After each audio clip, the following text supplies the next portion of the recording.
Actu Debout, prenez votre temps et abonnez-vous à la chaîne, cela nous aide beaucoup et nous encourage à continuer à faire du bon contenu. Si vous aimez la vidéo, DONNEZNOUS un pouce en l'aimant, merci et profitez du reste de la vidéo. Janvier 2013. 4000 soldats français sont déployés au Mali. Leur mission, arrêter l'avancée vers Bamako de rebelles djihadistes et indépendantistes touaregs.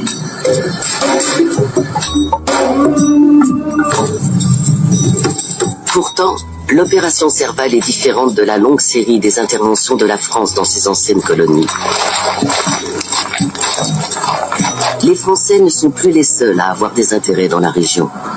Ils doivent maintenant composer avec les investisseurs chinois et de nouveaux venus, les Américains.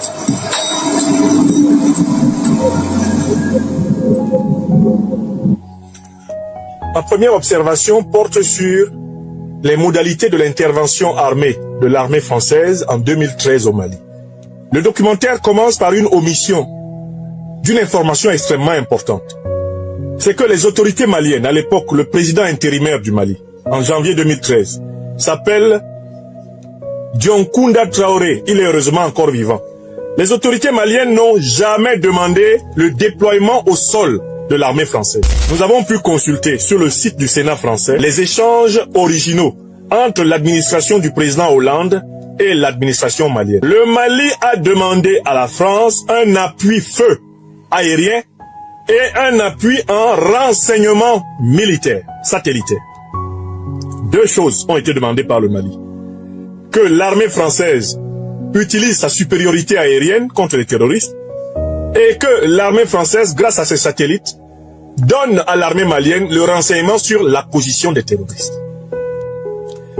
Le Mali n'a jamais demandé à l'armée française de descendre au sol. Le Mali n'a jamais officiellement autorisé M. Hollande à déployer 4000 soldats français sur le sol malien. Il s'agit là d'une voie de fait accomplie, faite par M. Hollande. Et on comprendra dans la suite du documentaire pourquoi il a profité de cette affaire pour faire débarquer 4 milliers de soldats sur le sol malien. L'armée malienne était parfaitement capable de combattre la poignée de terroristes qui prétendaient vouloir prendre Bamako. L'armée malienne pouvait les combattre au sol. Elle n'a demandé que le soutien en appui feu aérien et le soutien en renseignement satellitaire. Et là, le documentaire commence déjà par ça. Vous allez voir que c'est un documentaire qui est rempli d'omissions.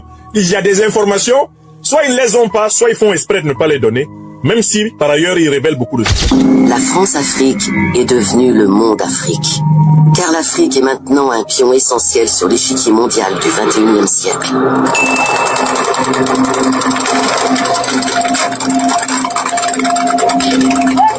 Cette expression, la France-Afrique est devenue le monde Afrique. L'Afrique est maintenant un pion essentiel sur l'échiquier mondial.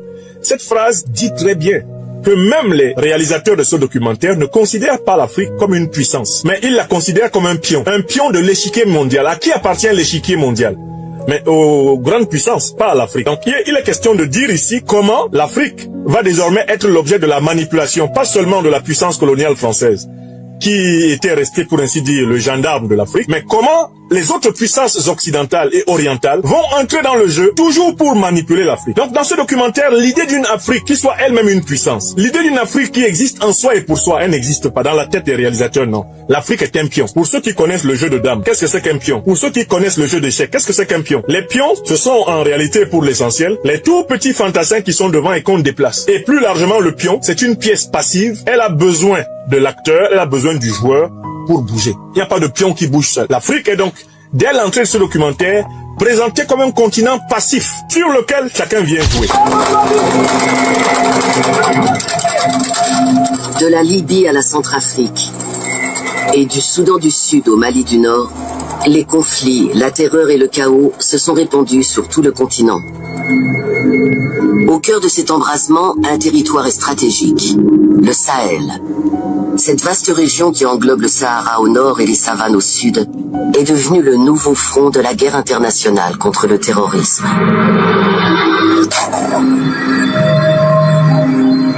Mais le récit officiel de la guerre contre la terreur masque-t-il une bataille d'une toute autre envergure?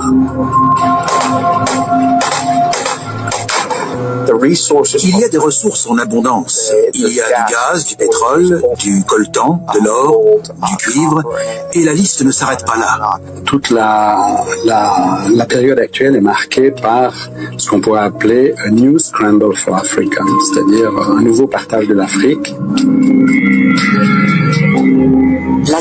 C'est important de comprendre que le documentaire a compris que l'Afrique n'est pas déstabilisée parce qu'il y a la lutte pour la démocratie ou pour les droits de l'homme. L'Afrique est déstabilisée par des puissances qui veulent à nouveau redéfinir son partage. C'est-à-dire que c'est un congrès de Berlin bis qui a été organisé par l'OTAN pour attaquer l'Afrique à partir du saccage de la Libye qui va descendre sur le Sahel, puis le golfe de Guinée, puis le bassin du Congo, puis le bassin du Zambèze. Il s'agit ni plus ni moins que d'un nouveau partage de l'Afrique sans les Africains. Et c'est là que ce documentaire est intéressant, n'est-ce pas? Pour contrôler les ressources du 21e siècle a déjà commencé. C'est le contrôle des ressources qui est le but. Très bien.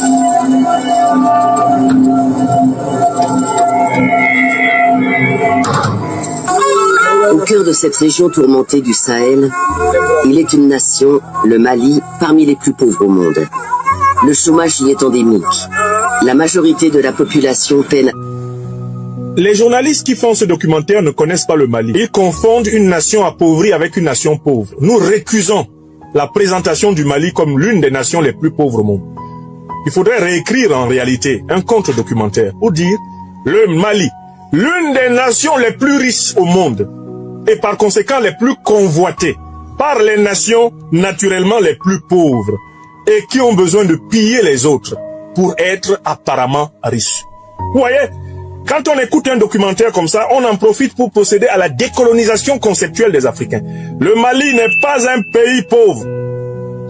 Il est appauvri. Mais c'est l'un des pays les plus riches de la Terre et l'Afrique est le continent le plus riche du monde.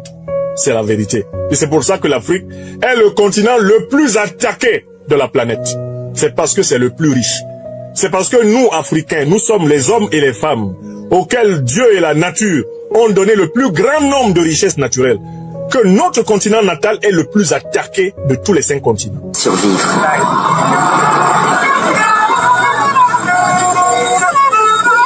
Déjà au XIIIe siècle, l'empire du Mali s'étendait sur une grande partie de l'Afrique occidentale. Ah bon? Il était fabuleusement prospère. Tout à fait. Le sel, l'ivoire et l'or en avaient fait un carrefour majeur du commerce de l'époque. Mais très vite, ces richesses... Vous voyez très bien que le documentaire est construit sur des contradictions que les journalistes ne voient pas. Ils disent que le Mali est le pays le plus pauvre. Après, ils reconnaissent que le Mali, c'est un pays qui, pendant très longtemps, était l'un des plus riches de la Terre. Après, ils vont reconnaître qu'en fait, on est venu attaquer le Mali pour l'appauvrir. Mais comment on peut appauvrir quelqu'un qui n'a rien? Vous savez très bien que le Mali est un pays immensément riche et que c'est pour ça qu'on l'attaque. Donc, vous auriez dû commencer par dire le Mali, l'un des pays aux réserves naturelles les plus importantes du monde, l'un des pays naturellement les plus riches de la Terre, est l'objet de convoitise, comme toute l'Afrique. Ils sont attaqués, parce qu'on veut les dépouiller. Et c'est cela depuis 600 ans. Sont attisés les conquêtes. Ouais. Nous avons le sentiment d'être en continuité d'une histoire. Nous sommes la transition entre l'Afrique du Nord et l'Afrique qui touche l'océan, l'Afrique forestière. Et donc, ce point de vue fait que nous avons une position stratégique essentielle. Qui contrôle le Mali contrôle l'Afrique de l'Ouest, pour ne pas dire l'Afrique. C'est une position, c'est absolument clair. Et donc, cet espace devient un espace de convoitise. Are you incredibly rich? No, I'm serious. If you are looking to invest your money in things like fixed deposits or properties, you need a lot. Les puissances européennes colonisent et se partagent le Mali et le reste de l'Afrique à la conférence de Berlin en 1885. La colonisation s'est présentée comme une véritable rupture. Rupture, je veux dire, c'est même une césure, hein, comme on dit, c'est-à-dire c'est une opération presque chirurgicale. La Grande-Bretagne, la Belgique, le Portugal, l'Espagne, l'Allemagne, l'Italie et la France prennent chacun leur part. C'est pas leur part, hein. L'empire colonial français... Vous voyez, tout ça doit être réécrit. Elle cite des pays et elle dit que chacun a pris sa part.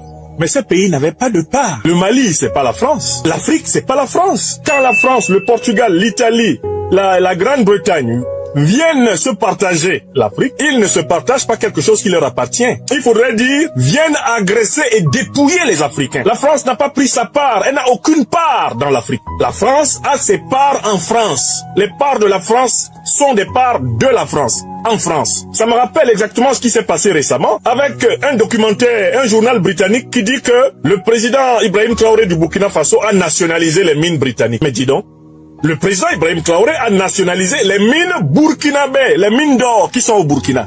Il n'est pas allé nationaliser une mine qui se trouverait dans la périphérie de Londres. Il n'est pas allé chercher une mine, je ne sais pas, à Glasgow. Non, il a repris les mines du peuple burkinabé. Il a rendu ça à son peuple, c'est tout.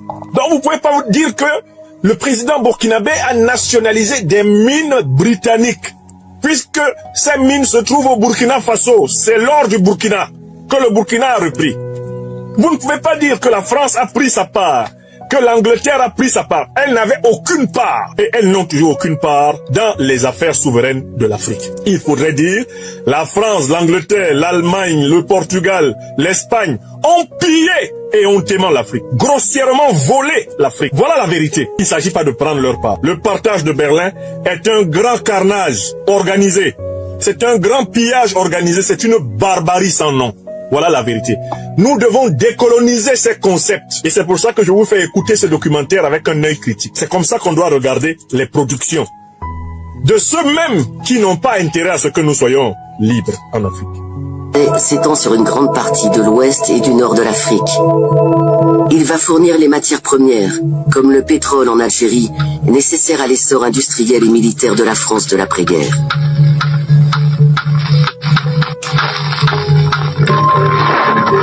L'Afrique n'a jamais fourni les matières premières aux puissances coloniales, ni aux puissances négrières, ni aux puissances néocoloniales.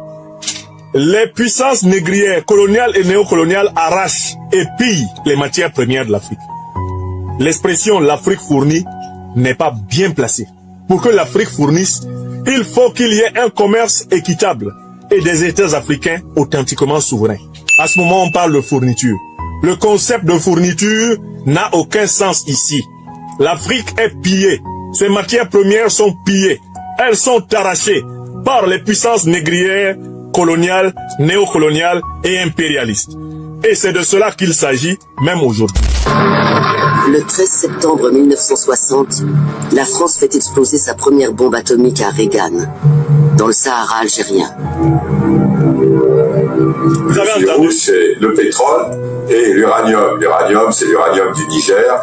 Et quand on parle d'uranium, c'est pas simplement l'uranium, on pense toujours aux centrales d'Areva maintenant. Mais l'uranium, c'était pendant très longtemps surtout de l'uranium militaire pour la force de dissuasion nucléaire française. Donc on voit bien que c'est intéressant de voir que finalement le Sahara, c'est quand même toujours le minerai le plus stratégique de la puissance nucléaire. Et quand la France si elle a eu son fauteuil, son poste au Conseil de sécurité des Nations Unies, c'est non seulement parce que c'est une puissance nucléaire, mais aussi pour ses intérêts en Afrique. Et les deux sont liés, c'est-à-dire l'Afrique, le nucléaire. Alors, la question est bien claire. Antoine Glaser va trop loin. Il peut simplifier les choses. La France ne peut pas être une puissance nucléaire sans l'Afrique. La France ne pouvait pas être une puissance nucléaire sans l'Afrique. Parce que c'est sur le territoire africain qu'elle a expérimenté sa première bombe atomique, à Regan, en Algérie. Ça, c'est un. Et de deux, parce que c'est sur le territoire africain qu'elle a eu accès aux matières premières nucléaires gratuites. D'accord? Dans le cadre de la spoliation négrière, coloniale et néocoloniale de l'Afrique. Voilà la vérité. Glaser fait des phrases pour tourner autour du pot. La vérité est aussi simple. La France n'aurait jamais été une puissance nucléaire sans l'Afrique. Voilà la vérité. Sans le pillage de l'Afrique. La suite.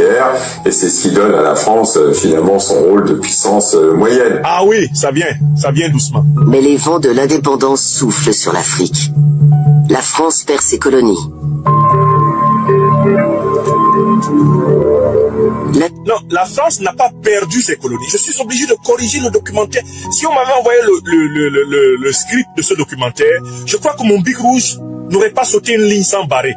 La France n'a pas perdu ses colonies. Là où la souveraineté a été reconquise, c'est par la lutte. Les Africains se sont libérés. C'est le cas en Guinée, avec le fameux non en 1958 de Sékou Touré.